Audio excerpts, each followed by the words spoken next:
സാധാരണക്കാരെ കാത്തിരിക്കുന്നത് വലിയ ആശ്വാസമോ? നിർണായക യോഗത്തിന് ഇന്ന് തുടക്കം.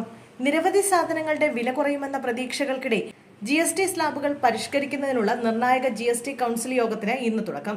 2 ദിവസമായി നടക്കുന്ന യോഗത്തിൽ നിലവിലെ 5%, 12%, 18%, 28% എന്നീ നികുതി സ്ലാബുകൾക്ക് പകരം 5%, 18% എന്നിങ്ങനെ 2 സ്ലാബുകൾ മാത്രമായി നികുതി പരിഷ്കരിക്കണമെന്ന മന്ത്രിതല ഉപസമിതിയുടെ ശുപാർശ യോഗം പരിഗണിക്കും.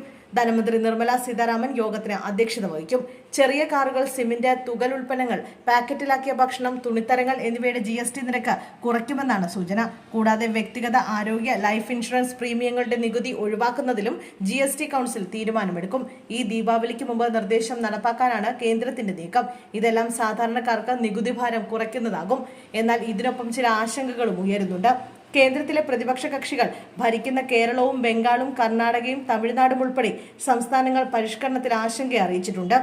ഈ നികുതി പരിഷ്കരണത്തിലൂടെ സംസ്ഥാനങ്ങളുടെ വരുമാനം വീണ്ടും കുറയുമെന്നാണ് ആശങ്ക.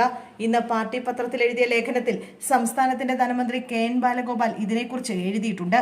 നോട്ട് നിരോധനത്തിന് തുല്യമായ നിലയിൽ ഒരു അവധാനവുമില്ലാതെ കേന്ദ്ര സർക്കാർ നടപ്പാക്കാൻ നിശ്ചയിച്ചിട്ടുള്ളതാണ് GST നിരക്ക് പരിഷ്കരണ തീരുമാനം.